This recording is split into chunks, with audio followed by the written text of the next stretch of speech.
ಇನ್ಮೇಲೆ ತುಮಕೂರನ್ನ ಅರ್ಧಿಗೆ ಕುಡಿದು ಬಿಡದೆ. ಇದೊಂಥರ ಸಿಂಪಲ್ ಸಾಂಬಾರ್ ರೆಸಿಪಿ. ಯಾರ್ಯಾರಿಗೆ ಇವಾಗ ನೋಡ್ತಾ ಇರೋ MG ರೋಡ್ಗೂ ನಾವು ನೋಡಿದ MG ರೋಡ್ಗೂ ಬೆಂಗಳೂರಾಗ ಸಾಧ್ಯತೆ ಎಲ್ಲ ಕಾಣ್ ಬರ್ತಾ ಇದೆ.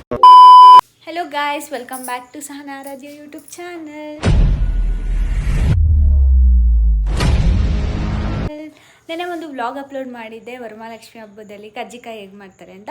ಇನ್ನೂ ಯಾರ್ಯಾರು ಆ ವ್ಲಾಗ್ ನೋಡಿಲ್ಲ, ಹೋಗಿ ಆ ವ್ಲಾಗ್ ನೋಡ್ಕೊಂಡು ಬನ್ನಿ. ಎಲ್ಲರೂ ಹೇಗಿದ್ದೀರಾ, ಎಲ್ಲರೂ ಚೆನ್ನಾಗಿದ್ದೀರಾ ಅಂತ ಅನ್ಕೋತಾ ಇದ್ದೀನಿ. ಸೊ ಇವತ್ತು ವರಮಹಾಲಕ್ಷ್ಮಿ ಹಬ್ಬ ಇನ್ನೇನು ಹತ್ರ ಬರ್ತಾ ಇದೆಯಲ್ಲ, ನಾನು ನಮ್ಮಪ್ಪ ಸ್ವಲ್ಪ ಐಟಮ್ಸ್ ತೊಗೊಂಡು ಬರಬೇಕಿತ್ತು, ಮಾರ್ಕೆಟ್ಗೆ ಹೋಗಬೇಕಿತ್ತು. ಸೊ ಹೋಗ್ತಾ ಇದ್ದೀವಿ. ಸೊ ಬನ್ನಿ ಗಾಯ್ಸ್ ಹೋಗೋಣ. ನಮ್ಮ ಪಪ್ಪ ಇವತ್ತೇ ನನ್ನ ಗಾಡಿ ಓಡಿಸ್ತಾ ಇರೋದು, ಅಂದರೆ ಓಡಿಸ್ತಾರೆ, ಜಾಸ್ತಿ ಓಡಿಸಲ್ಲ. ಇವತ್ತು ಅವರೇ ಕೇಳಿ ನಿನ್ನ ಗಾಡಿನೇ ತಗೊಂಡು ಹೋಗೋಣ ಅಂತ ಹೋಗ್ತಾ ಇದ್ದಾರೆ. ಹಾಯ್. ಸೊ ಬನ್ನಿ ಹೋಗೋಣ. ಸೊ ಪೆಟ್ರೋಲ್ ಹಾಕ್ಸೋಕೆ ಬಂದಿದ್ದೀವಿ. ನನ್ನ ಗಾಡೀಲಿ ಬೇಗ ಪೆಟ್ರೋಲ್ ಖಾಲಿ ಆಗ್ತಾಯಿದೆ. ಅದು ಯಾಕಂತ ಗೊತ್ತಿಲ್ಲ. ಮೊನ್ನೆ ತಾನೇ 350 ರೂಪಾಯಿ ಹಾಕ್ಸಿದ್ದೀನಿ, ಇವತ್ತಾಗಲೇ ಖಾಲಿ ಆಗೋಗ್ಬಿಟ್ಟೈತೆ. ಜಾಸ್ತಿ ಓಡಾಡೋದ್ರಿಂದ ಖಾಲಿ ಆಗ್ತಾಯಿತ್ತು, ಇಲ್ಲ ಆಯಿಲ್ ಚೇಂಜ್ ಮಾಡಿಸಿಲ್ಲ ಅಂತ ಖಾಲಿ ಆಗ್ತಾಯಿತ್ತು, ಗೊತ್ತಾಗ್ತಾ ಇಲ್ಲ. ಒಟ್ಟಿನಲ್ಲಿ ಪೆಟ್ರೋಲ್ ಅಂತೂ ನೀರು ಕುಡ್ದಂಗೆ ಕುಡಿತಾ ಇದೆ ನನ್ನ ಗಾಡಿ. ಓಯ್ ಡ್ಯಾಡಿ, ನೆನೇನು ಇದೇ ನೈಟಿ, ಇವತ್ತು ಇದೇ ನೈಟಿ. ಓ ನೆನೆ ಬೇರೆ ನೈಟಿನ. ಒಬ್ಬ ಮುಂದೆ ಗಾಡಿ ಬರ್ತಾ ಇದ್ರೆ ಹತ್ತತ್ರಕ್ಕೆ ಹೋಗಿ ಬ್ರೇಕ್ ಆಗ್ತವ್ರೆ. ನನಗೆ ಭಯ ಆಗ್ತೈತೆ. ನಾನು ಯಾವತ್ತೂ ಹಿಂಗೆಲ್ಲ ಓಡಿಸೇ ಇಲ್ಲ ಇಷ್ಟು ವರ್ಷದಲ್ಲಿ. ಕುತ್ಕೊಳ್ಳೋಕ್ಕೆ ಭಯ ಆಗ್ತೈತೆ ನನಗೆ. ನಮ್ಮ ಅಪ್ಪನ ಜೊತೆ ಅಷ್ಟು ಸ್ಪೀಡಾಗಿ ಓಡಿಸ್ತಾರೆ. ಫೈನಲಿ ಇವಾಗ MG ರೋಡಿಗೆ ಬಂದಿದ್ದೀವಿ. ಇಲ್ಲಿ ಸ್ಕ್ರೀನ್ ಅಂಗಡಿ ಎಲ್ಲಿದೆ ಅಂತ ನೋಡಬೇಕು. ಸ್ಕ್ರೀನ್ ಅಂಗಡಿ ಎಲ್ಲಿದೆ ಅಂತ ಗೊತ್ತಿಲ್ಲ. ಗೊತ್ತಪ್ಪ ಸ್ಕ್ರೀನ್ ಅಂಗಡಿ ಎಲ್ಲಿದೆ ಅಂತ? ನನಗಂತೂ ಗೊತ್ತಿಲ್ಲ. ನಾನು ತುಮಕೂರಲ್ಲಿ ಇದ್ದೀನಿ ಅಷ್ಟೇ, ಆದರೆ ತುಮಕೂರಲ್ಲಿ ಯಾವ ರೋಡೂ ಕರೆಕ್ಟಾಗಿ ನೋಡಿಲ್ಲ. ಇನ್ಮೇಲೆ ನೋಡ್ತಾ ಇರೋದು ವ್ಲಾಗ್ ಮಾಡ್ತೀನಲ್ಲ, ಇನ್ಮೇಲೆ ತುಮಕೂರನ್ನ ಅರ್ಧಿಗೆ ಕುಡಿದು ಬಿಡದೆ. ಗೈಸ್, ನಮ್ಮಮ್ಮ ನಾನು ಬಂದಾಗ ನಮ್ಮಪ್ಪ ಯಾವಾಗೂ ನಮ್ಮ ಜೊತೆಗೆ ಬರೋದೇ ಇಲ್ಲ. ನೋಡಿರಿ, ನಾನು ಇಲ್ಲಿದ್ದೀನಿ, ಅವರಾಗಲೇ ಮುಂದೆ ಹೋಗ್ತಿದ್ದೆ. ಪಿಂಕ್ ಕಲರಲ್ಲಿ ಕಾಂಬಿನೇಷನ್ ಬರುತ್ತಲ್ಲ, ಪಿಂಕ್ ವೈಟ್, ಆ ಥರ ಕಾಂಬಿನೇಷನ್. ಯಾಕೋ ಅಲ್ಲಿ ಸ್ಕ್ರೀನ್ ಎಲ್ಲ ಇಷ್ಟ ಆಗಲಿಲ್ಲ. ಚೆನ್ನಾಗಿದ್ದು, ಬಟ್ ನಮಗೆ ಇಷ್ಟ ಆಗಲಿಲ್ಲ. ನನಗೆ ಬೇಕಾಗಿರೋ ಥರ ಸಿಗಲಿಲ್ಲ. ಅದಕ್ಕೋಸ್ಕರ ಸಮೋಸ ತಿನ್ನೋಣ ಅಂತ ಬಂದಿದ್ದೀವಿ. ಸೊ ಸಮೋಸ ತೊಗೊತಾ ಇದ್ದಾರೆ. ಸೊ ಚಿರ್ಮುರಿ ಅಲ್ಲ, ಸಮೋಸ ತಿಂದಿದ್ದಾಯಿತು.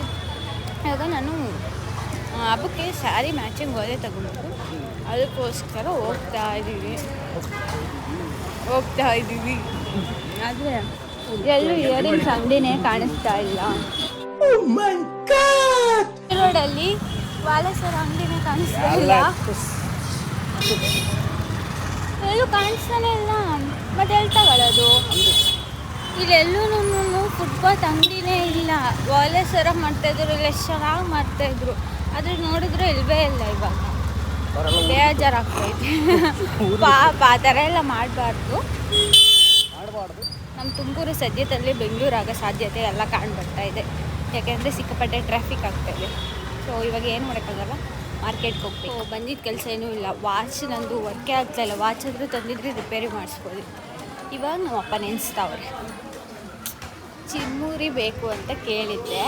ಎಲ್ಲಿ ಕೊಡಿಸ್ತೀಯಾ? ಹನುಮಂತಪುರದಲ್ಲಿ ಪಕ್ಕ. ವಿಡಿಯೋನೇ ಸಾಕ್ಷಿ. ಕೊಡಿಸ್ಲಿಲ್ಲ ಅಂದರೆ ಆಮೇಲೆ ನೋಡು. ಸರಿ ಆಯಿತು. ಇವಾಗ ಚಿರ್ಮುರಿ ತಿನ್ಕೊಂಡು ಸೀದಾ ಮಾರ್ಕೆಟ್ ಕಡೆಗೆ ಹೋಗೋಣ. ಇವಾಗ ನೋಡ್ತಾ ಇರೋ MG ರೋಡ್ಗೂ ನಾವು ನೋಡಿದ MG ರೋಡ್ಗೂ ಲಾಸ್ಟ್ ಟೈಮ್ ಬಂದಾಗ ಭಾಳ ಡಿಫ್ರೆನ್ಸ್ ಇದೆ. ಎಲ್ಲ ಬೀದಿ ಬದಿ ವ್ಯಾಪಾರಿಗಳನ್ನೆಲ್ಲ ಪಾಪ ಎತ್ತಿಸ್ಬಿಟ್ಟಿದ್ದಾರೆ. ರೋಡು ಜನ ಓಡಾಡೋಕ್ಕೆ ತೊಂದರೆ ಆಗ್ತಿತ್ತು, ಬಟ್ ಆದರೆ ಅದು ಒಂಥರ ಚೆನ್ನಾಗಿರ್ತಿತ್ತು. ಅದು ನೋಡೋಕ್ಕೆ ಒಂದು ಚಂದ, ಏನು ಮಾಡೋಕ್ಕಾಗಲ್ಲ. ಇವಾಗ ನಮ್ಮ ತುಮಕೂರಿನ ಮಾರ್ಕೆಟ್ಗೆ ಎಂಟ್ರಿ ಕೊಡ್ತಾ ಇದ್ದೀವಿ. ಇದೇ ನಮ್ಮ ತುಮಕೂರಿನ ಮಾರ್ಕೆಟ್. ಜನ ಗಿಜಿ ಅಂತವ್ರೆ. ರೋಡು ಧೂಳು, ಸಿಕ್ಕಾಪಟ್ಟೆ ಧೂಳು. ಒಂದು ಬ್ಯಾಗ್ ತರಕಾರಿಗೆ 800 ರೂಪಾಯಿ ಕೊಟ್ಟಿದ್ದೀವಿ. ಡಮರ್ ಅಷ್ಟು ರೇಟ್ ಇದೆ ತರಕಾರಿ. ಸಿಕ್ಕರೆ ಜನನೂ ಜಾಸ್ತಿ ಹಂಗೆ ಇರ್ತಾರೆ. ಅದಕ್ಕೆ ತರಕಾರಿ ಇವಾಗ ತಗೊಂಡು ಬಿಡೋಣ, ಹಬ್ಬಕ್ಕೆ ಬೇಕಾದರೆ ಹಬ್ಬದ ಹಿಂದಿನ ದಿವಸ ಬಂದು ಹೂವು ತಗೊಂಡು ಹೋಗೋಣ ಅಂತ ಅಂದ್ಕೊಂಡು ಇವಾಗ ತರಕಾರಿ ತೊಗೊಂಡು ಮನೆಗೆ ಹೋಗ್ತಾ ಇದ್ದೀವಿ.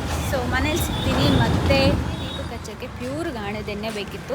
ಅಲ್ಲಿ ಹೋಗಿದ್ವಿ, ಅಲ್ಲಿ ಕ್ಲೋಸ್ ಆಗಿತ್ತು. ಸೊ ಈ ಕಡೆ ರೋಡಲ್ಲಿ ನಮ್ಗೆ ಗೊತ್ತಿರಲಿಲ್ಲ, ಅವ್ರು ಯಾರನ್ನೋ ಕೇಳ್ಕೊಂಡು ಬಂದ್ವಿ. ಇವಾಗ ಪ್ಯೂರ್ ಕೊಬ್ಬರಿ ಎಣ್ಣೆ ತೊಗೋತಾ ಇದ್ದೀವಿ. 600 ಎಷ್ಟಕ್ಕೆ? 1 ಲೀಟ್ರಿಗೆ 1 ಲೀಟ್ರ್ 600 ಕೇಳಮ್ಮ. ಸೊ ತಗೊಂಡು ಹೋಗೋಣ ಅಂತ ಬಂದಿದ್ದೀವಿ. ನೋಡೋಣ 1 ಲೀಟ್ರ್ ಕೊಬ್ಬರಿ ಎಣ್ಣೆಗೆ 600 ರೂಪಾಯಿ. ಅದ್ರ ಬದಲು ಮಾಮೂಲಿ ದೀಪಕ್ಕೆ ಹಚ್ಚೋ ಎಣ್ಣೆನೇ ತಗೊಂಡು ಹೋಗ್ಬೋದಲ್ಲ ಅಂತ ಕೇಳೋಣ ಅಂತ ಬಂದಿದ್ವಿ. ಆದರೆ ಇಷ್ಟ ಆಯಿತು ಲಕ್ಷ್ಮಿಗೆ ಕೊಬ್ಬರಿ ಎಣ್ಣೆ ಹಚ್ಬೇಕಂತ. ನೋಡೋಣ ಇದು ತಗೊಂಡು ಹೋಗೋದಾದರೆ ಇವಾಗ ಇದು ತೊಗೊಂಡಿಲ್ಲ. ನಮ್ಮಮ್ಮ ಬೇಡ ಅಂತ ನಾನು ಅವಾಗಲೇ ಚಿರ್ಮುರಿಗೆ ಕೊಡಿಸು ಅಂತ ಕೇಳಿದ್ನಲ್ಲ, ಅದಕ್ಕೆ ನಮ್ಮಪ್ಪ ನೆನ್ಪಿಟ್ಕೊಂಡು ಇನ್ನೊಂದು ಸತಿ ನಾನು ಕೇಳೋಕ್ಕೆ ಚಾನ್ಸೇ ಕೊಡ್ದಲೆ ಮಾರ್ಕೆಟಿಂದ ತಿರುಗಾ ಹನುಮಂತೂರಿಗೆ ಬಂದು ಇಲ್ಲಿ ಚಿರ್ಮುರಿ ತಿನ್ನಕ್ಕೆ ಬಂದಿದ್ದೀವಿ. ಪಾರ್ಸೆಲ್ ತೊಗೊಂಡು ಹೋಗ್ತೀವಿ. ಏನೇನು ಸತಿ ಹೇಳಿ ನಿಮ್ಮಮ್ಮ ಬುಯ್ಯಕ್ಕೆ ನಾವು ಇಲ್ಲಿ ಖರ್ಚು ಮಾಡ್ಕೊಂಡು ರೋಡಲ್ಲಿ ತಿನ್ನೋಕ್ಕೆ ಐದು ಆಗ್ತಾಳೆ ಅಂದರೆ ಅಲ್ಲಿ ಚಿರ್ಮುರಿ ತಿಂದ್ಬಿಟ್ಟು ಲಾಸ್ಟಿಗೆ ಆಲ್ಕೋವ ಸ್ವೀಟ್ ತಿಂದ್ಬಿಟ್ರೆ ಸಖತ್ತು. ಇವಾಗ ನೈಟ್ ಊಟಕ್ಕೆ ನಾನೇ ಅಡುಗೆ ಮಾಡ್ತಾ ಇದ್ದೀನಿ. ಹುಳಿ ಸಾರು ಮಾಡ್ತಾ ಇದ್ದೀನಿ. ಸಿಂಪಲ್ಲಾಗಿ ಹೇಗೆ ಹುಳಿ ಸಾರು ಮಾಡೋದಂತ ತೋರಿಸ್ತೀನಿ ಬನ್ನಿ. ಮೊದಲಿಗೆ ಒಂದು ಕುಕ್ಕರ್ಗೆ ಸ್ವಲ್ಪ ಎಣ್ಣೆ, ಸಾಸಿವೆ, ಸೊಪ್ಪು, 2 ಈರುಳ್ಳಿ, 2 ಟೊಮೊಟೊ ಒಗ್ಗರಣೆಗೆ ಹಾಕಿ ಚೆನ್ನಾಗಿ ರೋಸ್ಟ್ ಮಾಡ್ಕೊಂಡ್ಬಿಟ್ಟು ಒಂದು ಚಿಕ್ಕ ಗ್ಲಾಸಲ್ಲಿ ತೊಳೆದಿಟ್ಕೊಂಡಿರೋಂಥ ಬೇಳೆ, ನೆಕ್ಸ್ಟ್ ಕಟ್ ಮಾಡಿ ತೊಳೆದಿಟ್ಕೊಂಡಿರೋಂಥ ವೆಜಿಟೇಬಲ್, ಯಾವ್ಯಾವ ತರಕಾರಿ ಬೇಕೋ ಆ ತರಕಾರಿ ಎಲ್ಲ, 3 ಟೊಮೊಟೊ, 2 ಸ್ಪೂನ್ ಸಾಂಬಾರ್ ಪುಡಿ, ಒಂದು ಸ್ವಲ್ಪ ಕಾಯಿನ ಹಾಕಿ ಗ್ರೈಂಡ್ ಮಾಡ್ಕೊಂಡಿರೋಂಥ ಕನ್ಸಿಸ್ಟೆನ್ಸಿ ತಕ್ಕಷ್ಟು ನೀರು, ರುಚಿಗೆ ತಕ್ಕಷ್ಟು ಉಪ್ಪು ಹಾಕ್ಬಿಟ್ರೆ ಬ್ಯೂಟಿಫುಲ್ ಆಗಿ ಹುಳಿ ಸಾಂಬಾರ್ ರೆಡಿ. ಇದೊಂಥರ ಸಿಂಪಲ್ ಸಾಂಬಾರ್ ರೆಸಿಪಿ. ಯಾರ್ಯಾರಿಗೆ ಅಡುಗೆ ಮಾಡೋಕ್ಕೆ ಬರಲ್ಲ ಅವರು ಸಹ ಮಾಡ್ಬೋದು. ಹೋಪ್ ಈ ವಿಡಿಯೋ ನಿಮಗೆ ಇಷ್ಟ ಆಗಿದೆ ಅಂತ ಅನ್ಕೊತಾ ಇದ್ದೀನಿ. ಇಷ್ಟ ಆಗಿದ್ರೆ ನನ್ನ ವಿಡಿಯೋನ ಲೈಕ್ ಮಾಡಿ, ಶೇರ್ ಮಾಡಿ, ಮತ್ತು ನನ್ನ ಯೂಟ್ಯೂಬ್ ಚಾನಲ್ನ ಸಬ್ಸ್ಕ್ರೈಬ್ ಮಾಡ್ಕೊಳ್ಳೋದನ್ನ ಮರಿಬೇಡಿ. ಮುಂದಿನ ವಿಡಿಯೋದಲ್ಲಿ ಮತ್ತೆ ಸಿಗುವ. ಅಲ್ಲಿವರೆಗೂ take care. Bye. I love you all. Good night.